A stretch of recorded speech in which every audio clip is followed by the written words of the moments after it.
मीठा मुरली, आज इस उदासी का क्या कारण है?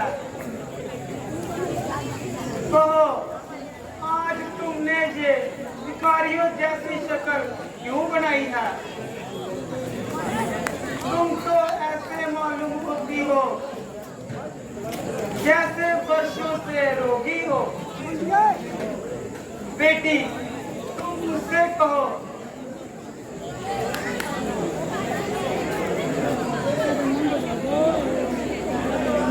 कि आज इस खुशी के दिन तुम्हारा ये क्या हाल है?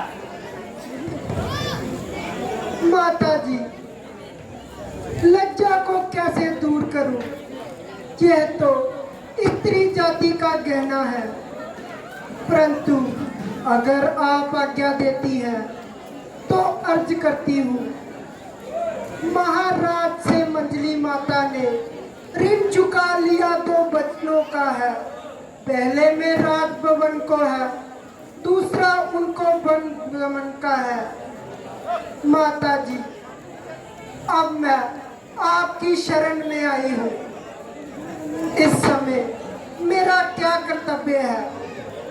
मैं उनके साथ वनों में जाऊं या जहाँ रहूं? स्त्री के लिए केवल उनके पति ही उनका सहारा है, मगर मैं जिनकी पूजा करती हूँ आप उनकी पूज्य हैं, इसलिए मेरे लिए आप उनसे भी अधिक सत्कार योग्य हैं।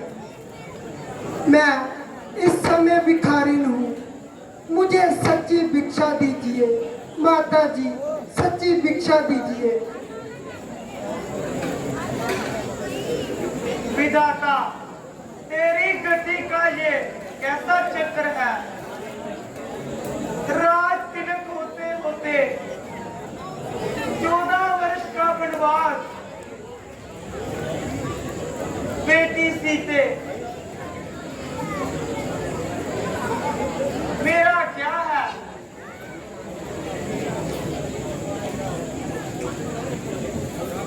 मैं पूरी ज्यों-त्यों करके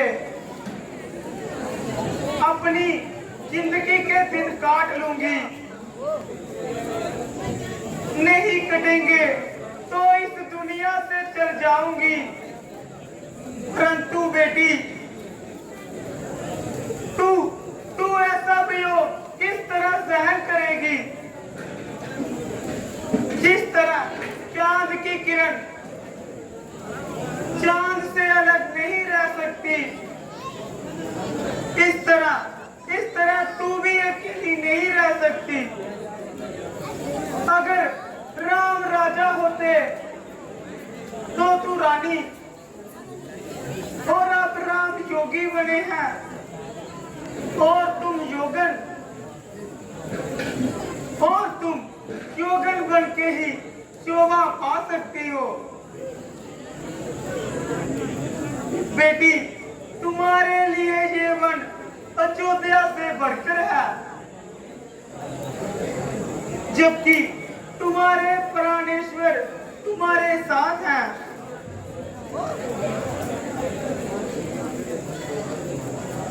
आज से वन बेचना तुम्हारी साथ और वनों के ऋषि मुनि तुम्हारे ससुर होंगे।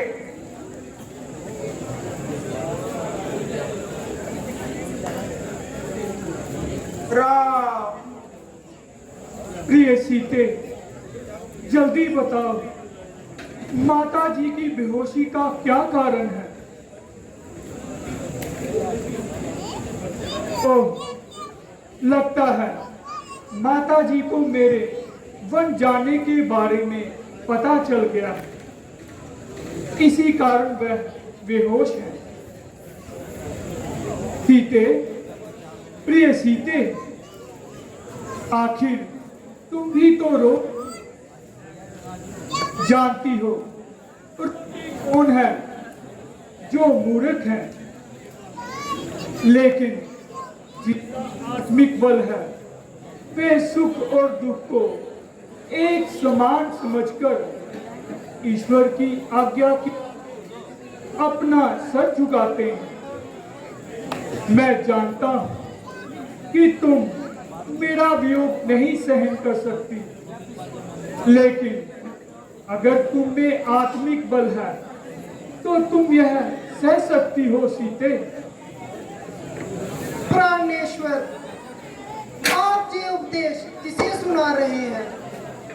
मेरी आत्मा तो आप हैं, आत्मा तो क्या परमात्मा भी आप हैं। अब मैं लाज को त्याग कर कहती हूँ कि मैं भी आपके साथ चलूंगी। यदि आप विभूति रमाएंगे तो मैं भस्म रमाऊंगी।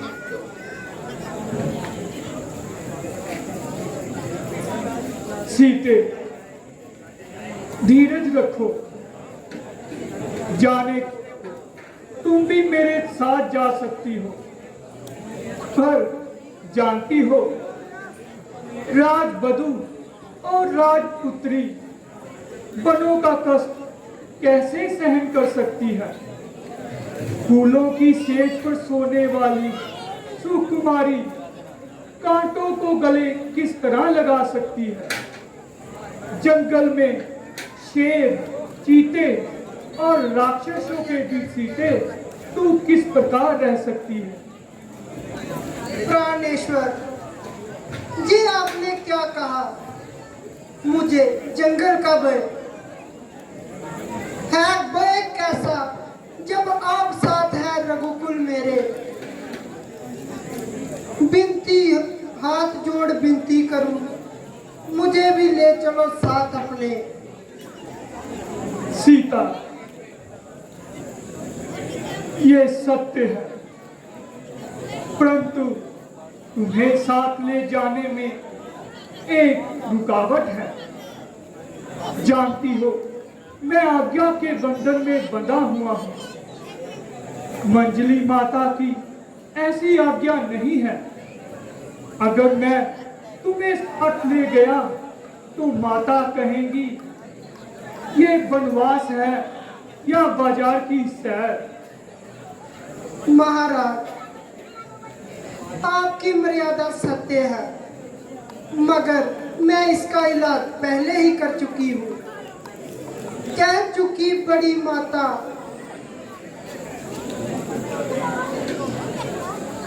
जो ही तो तू जोगन है, दे चुकी है मुझको आज्ञा। सीता तू भी बनवासन है। आप इधर आज्ञा पाल रहे, मैं उधर आज्ञा पालूंगी। प्रभु अपना धर्म संभाल रहे, मैं अपना धर्म संभालूंगी। प्रभु, मैं आपकी दासी हूँ, छाया बनकर आपके साथ चलूंगी। अच्छा सीते, यदि तुम्हारा ऐसा ही कठिन विचार है तो मुझे भी साथ ले जाने में कब इनकार है।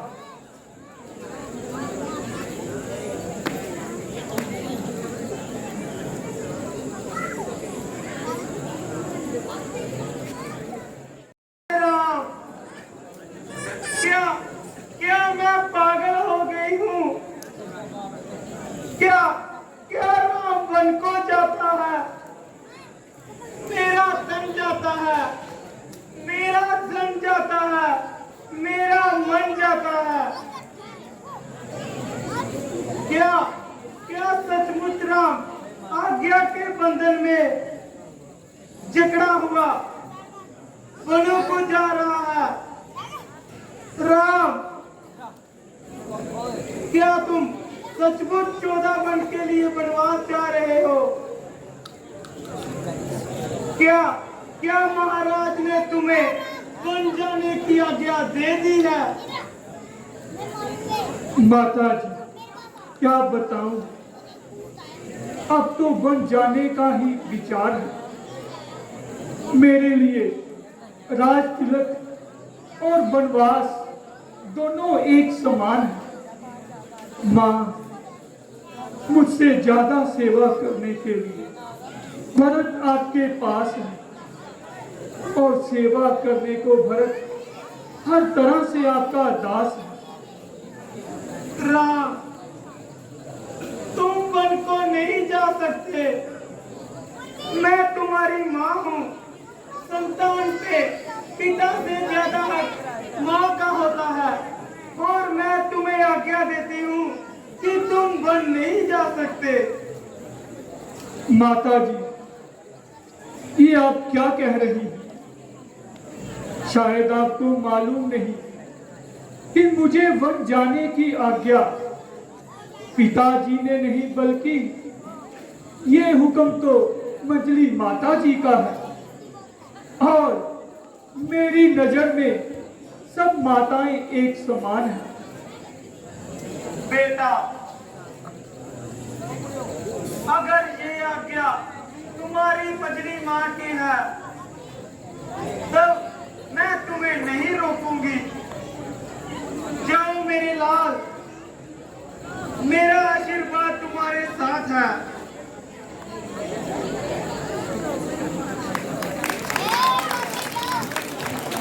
बहुत